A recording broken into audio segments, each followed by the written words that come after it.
Hey everyone, you are listening to the Self-Awareness Journey podcast. This little banter is about a car ride long and features your hosts, JJ Parker and Melissa Albers. JJ owns a tech company and Melissa has been a coach working with influencers for the last 18 years.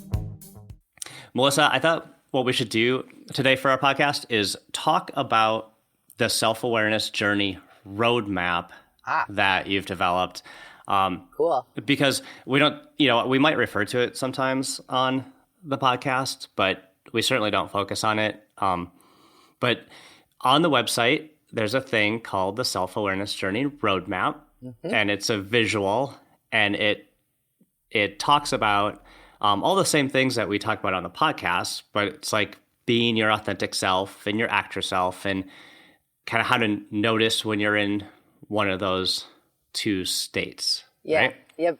Yep. So it's like, I'd say a bit more formal presentation of the stuff that we talk about every week on the podcast. Yeah. And then people probably don't even know, but we also have like 30, 40-minute video lessons about each one of the things on the roadmap. Right, exactly. It's sort of the basis of all of our work. Yep. And not sort of, it is the basis of all of our work. It is the basis of all of our work. So we won't dive into exactly everything on the roadmap. Right. Would encourage everyone to go check it out, like on the website. But this idea, the self-awareness journey, let's just like talk about where it started. Yeah. Right? Yeah. Because I think that's really interesting to kind of talk about how it came about for you. Well, I've been a student of personal development for over 10 years. I've spent thousands and thousands of dollars and hours of time trying to develop myself and being in the room with some of the really great thought leaders around that. I've had some really cool experiences. And as I continued to develop myself, I started to find certain patterns that were emerging in my own feelings. Mm-hmm. And, the personal development world is all around think it and you can do it. It's all this mind stuff. It's like power through. A lot of cheerleading, right? Yeah, Let's go. You can do it. And there's a lot of falsehood in it, actually. I feel like there's a lot of like bravado. It's somewhat a macho way of going about getting things done, which doesn't really, it certainly doesn't resonate for me. Right. Like, so even some of the women thought leaders are very much around powerful, push through, and you can overcome your own obstacles. And while there's some truth to that, and they help lots and lots of people, for me, there was a little gap in there somewhere that didn't quite resonate for me. And I started to notice these patterns. My feelings were preventing me actually from, like, I reached a certain level of development, and then I kind of felt like I stalled out a little bit. And really why that was is because my feelings were not in alignment with my head and like what I was trying to create. And I noticed that certain patterns began emerging as well. And they became so pervasive in my own life that I could hardly... And you saw those in your coaching clients too, right? I mean, exactly. You do professional coaching, you meet with a bunch of people every single week. Yep. And I started to, exactly right. So during those conversations, it was so pervasive for me. I started talking about it with my coaching clients, and I'll be darned if they didn't have the exact same patterns. And so little by little, I started drawing these little groups of thinking, like, is this how you feel? And then and then this happens, and they would be like, oh my gosh. And I have chicken scratch, these little sheets of paper I would write all over the place. Right. Just like this one that I kept from years ago. Oh my gosh. I'm holding it up to the camera. It's on a receipt from Caribou. Melissa had it, mint, hot chocolate, no whip, plain bagel. That's all carbs. Quit that. Put that away. But it's like it's a rudimentary sketch of the roadmap, right? It says triggers in the middle, and it's got flow, easy, happy on the left, and it's got anxiety, judgment, hard on the right. Yeah. And it says guilt and shame on the bottom. Yeah. And exactly right. So it just continued to develop. That little sketch kept getting more and more developed. And every time I would draw it at the end of the coaching session, the person would say, "Can I have that?" And I'd be like, oh, I'd be so embarrassed because my writing was terrible. So then I hired a graphic artist to like come up with a better visual. Well, guess what? I hired a graphic artist who was nothing but in her head. And so she created a very starchy roadmap that looked like an operational flowchart. Yeah. And I thought, and my thought was, oh, this is awesome. It's so much better than my handwriting. So you started developing this, right? And just from so everyone kind of like understands a little bit of like the time period, you and I had a company together called Choreology for quite a few years. Yeah. After we shut that company down, you and I kind of see each other a bit, but we weren't like actively working every day together anymore. Right. And that's when you started developing the early parts of the self-awareness journey. Right. Because the choreology was all about coaching for everyone. We believed everyone should have an opportunity to develop themselves, not just the guys or women who could write checks. Right. Just not the C-suite, right? Not the executives. Right. I guess we probably still believe that since we're doing this. Well, I just couldn't put that away. So even though we shut the business down, I couldn't stop thinking about it. Yeah. Right. So you've got your little like chicken scratch notes and this idea, right? Yeah. And then you're just out there. Like I was back running my other company. You were doing some coaching stuff. Yep. And you're like, okay, what am I gonna do with this? Yeah. Right. So you're sitting there by yourself, figuring out what to do with it. Right. And I did Herculean efforts to do something with it, I should say. So like I even hired a coach and flew out to Beverly Hills for a day to sit with him and develop a whole business model around the self-awareness journey. It wasn't called that then, but and it was a very fancy experience for you. It was so fancy, and I came home and immediately shut down. I immediately was like, whoop, that just pushed me right smack out of, I can't do anything with this now. Right I'm out of your center, blocked, right out of my center. Well, so I know like for you have this big idea, right? And I think this happens, it happens to a lot of people, right? We have a big idea. Yeah. Right? We don't exactly know where to go with it. We're looking for help, right? Yeah. And then you maybe come across people who think they can help, right? But maybe something about their approach, their energy, and maybe the thing's just too big to get your brain around. Who knows? But there wasn't an alignment there.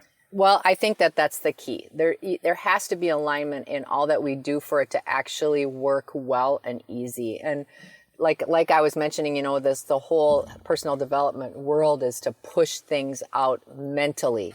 It's like, if you think it, you can be it, go do this, overcome your obstacles. But inside, if your emotions are not in alignment with that, there's a gap. Yeah. And that gap exists in people. If people are triggered, if, certain emotions, that's what happened to me is I started, some emotion in me just shut down when he started to talk about what was possible. And I felt like it wasn't me. It didn't feel like me, even though I had all this street cred. It just didn't feel right. And I didn't know what to do with that. Yeah, that's super interesting. And when if anyone's looking at the roadmap, we talk about authentic self, and then we talk about actor self, and that is like so clearly you being pushed into, like quite literally actor self in Beverly Hills, right? I was on Rodeo Drive. The hotel I was staying on, yes, was on the corner of Hollywood Boulevard. Like and literally Rodeo like Drive. a Hollywood, like you were acting like, Yes. it's just a, It is funny now. such a real example. It's very funny to say it. So you came back from that, and I remember you and I got together, and we're in Minneapolis, and we went. It's one of our favorite spots to go meet and brainstorm about things is the Guthrie Theater. Yeah. Right? It's a beautiful, so cool. public space, and they've got a thing they call the Infinite Bridge, right? Which is like a bridge shooting out the side of the building that hangs over. It's like the huge unsupported span. Super cool. And we're sitting out there, and you're showing me all the stuff Chicken that scratch. you got, and the business plan, right? And hey, we got to develop this content and that, and this is how you do it. And I could just tell, like, it was so blocked. Yep. Yeah, You know? It really was. It really was. And I didn't realize that, like looking at this roadmap, I was really, really triggered. Yeah. One of the key things that we talk about is what triggers me, in the roadmap, what triggers me. And I was really, really triggered, and I was fully filled with self-doubt. It was self-doubt. I'm not good enough. I can't do this. I'm not resourced. Yep. Why does he think this? Why does this coach think this way? And I feel like it's something big that could really help people, but who am I to say that? Who am I to try to help anybody? Yeah. One of my favorite books is The War of Art. Yes, right? I know.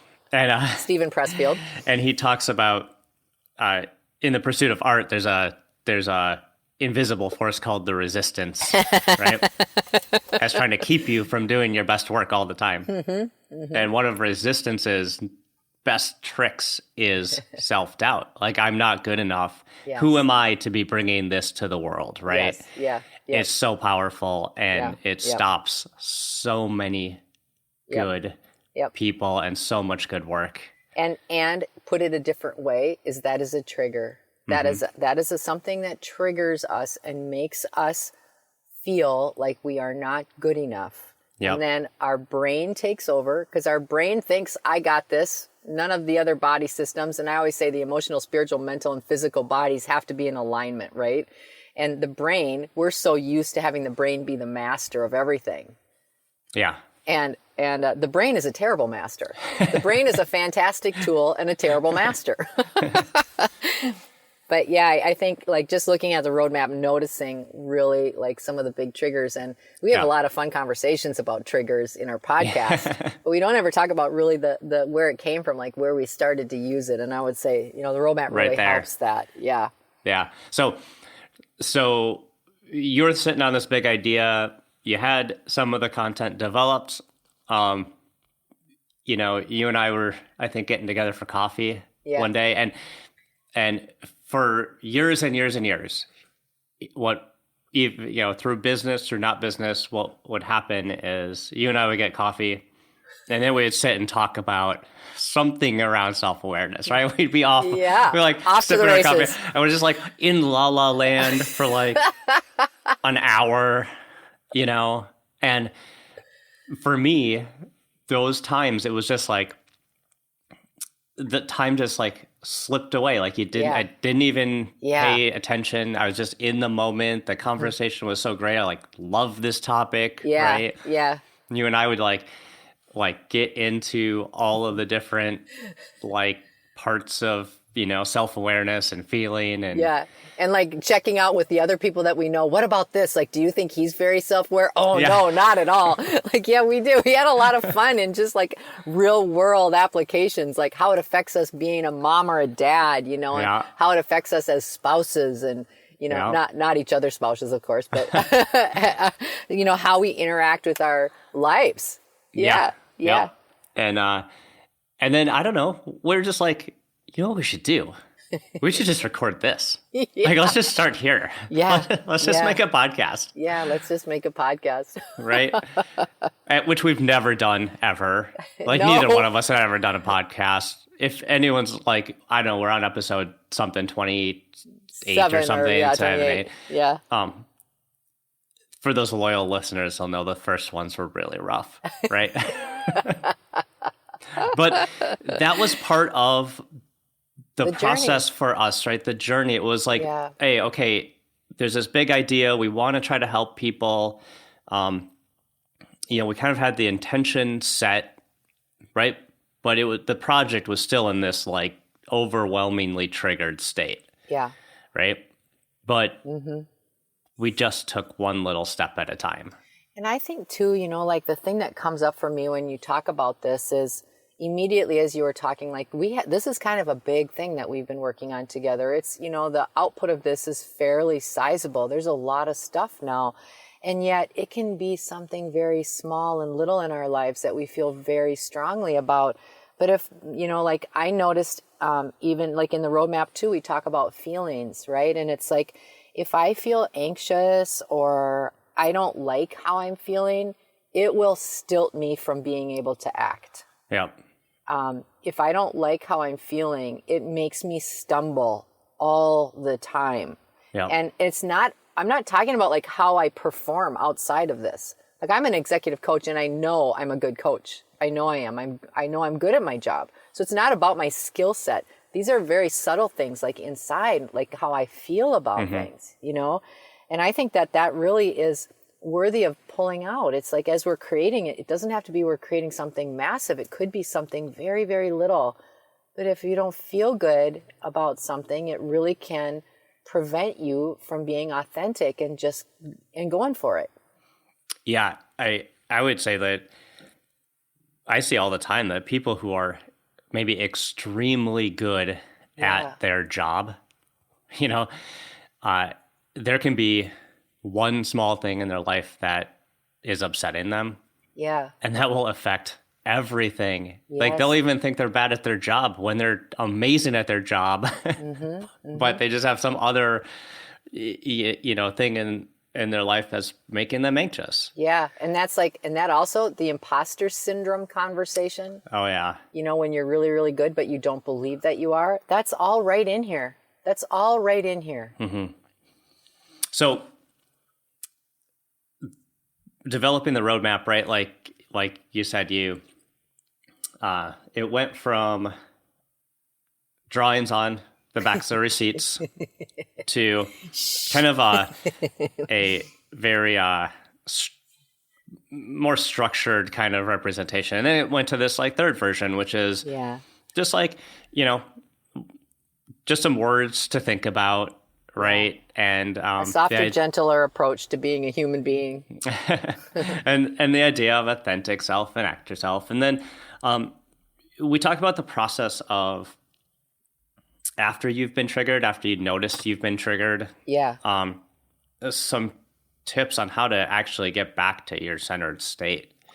Yeah, and those are listed at the bottom of the roadmap, and there are 3 R words, and even though.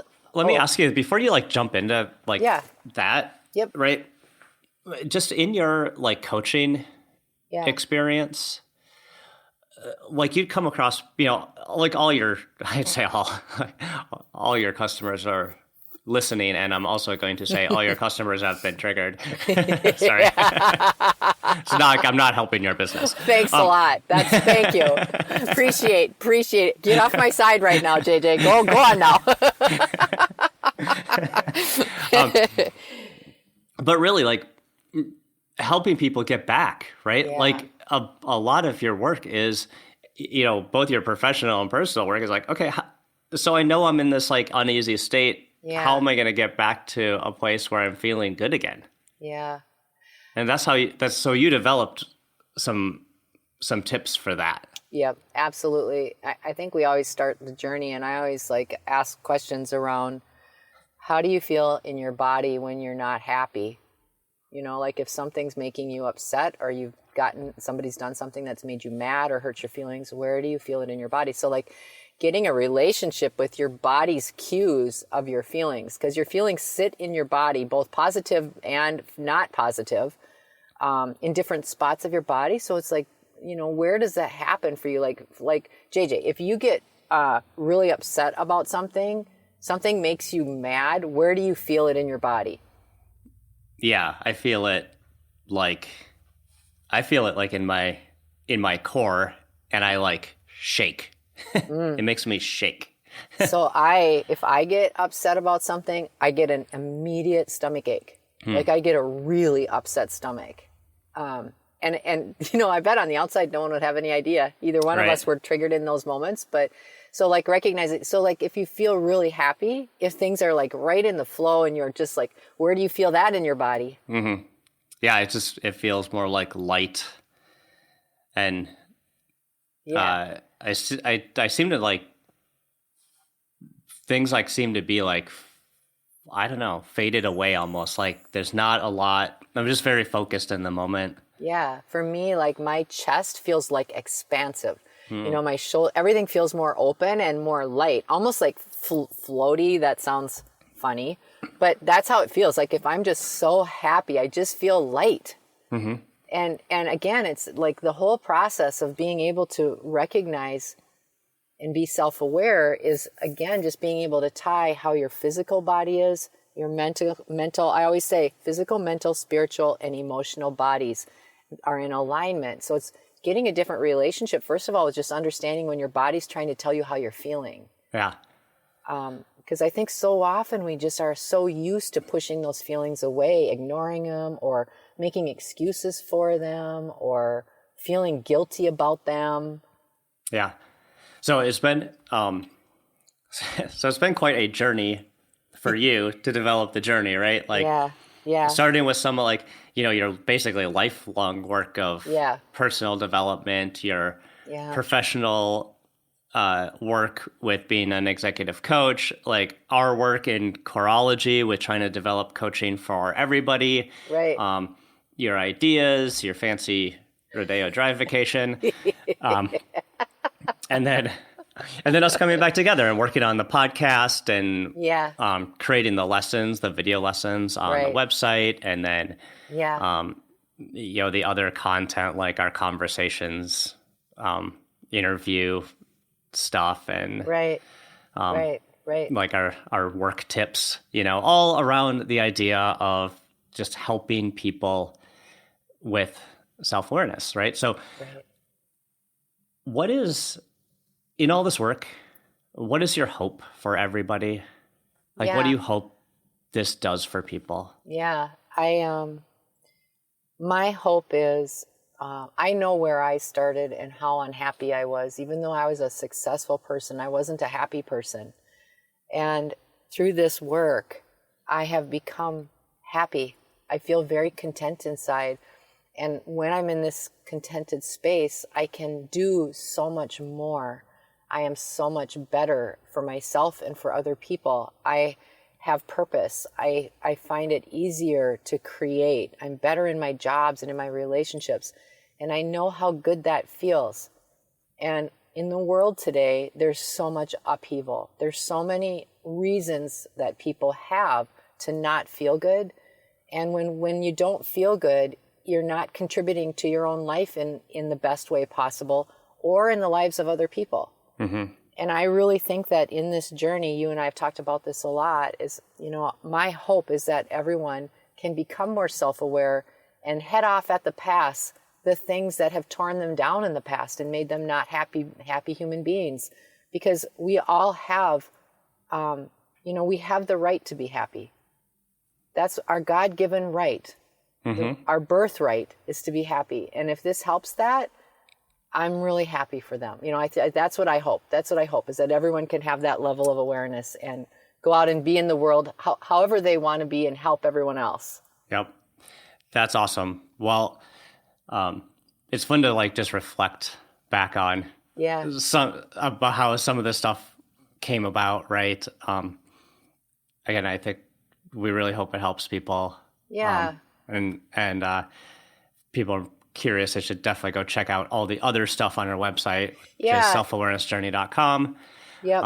And, what's the plan? We're just going to keep making content, right? We're just going to keep, we work on it ourselves like we're students too. Yeah, right? Exactly right. Yes. And to me, that's one of the more fun parts of this whole thing is it's like, we're not here like, hey, we have all the answers. We're just here like, hey, be in this with us.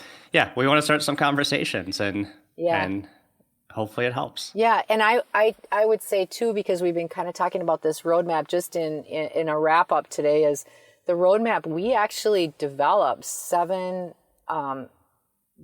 cool lessons about the roadmap. And each lesson is, I don't know, half hour, 40 minutes long. Yep. On the website. And at the end of each lesson, there's some worksheets that people can use if they're interested in, like, as we talked about, coming home, like, how do we do that? Or, exploring some of their own feelings and what triggers them. So hopefully people will find that a benefit. All right. Well, thank you, Melissa, for all your work on this. And we are glad that the resistance didn't take over this art project. Well, thank you for breaking down the barriers of the resistance. That was you. We hope that you've enjoyed today's episode. Our mission is to help people become happier and more effective by gaining insight into their own thoughts and feelings. We'd love your support. First, share this podcast with anyone you think might enjoy it. Second, leave us a rating or review on your favorite podcast site. This helps others discover the podcast so we can reach more people. And third, sign up for our newsletter at theselfawarenessjourney.com. This will help us communicate better with you and build our community. Thank you so much for joining us in the Self-Awareness Journey. We'll see you next week.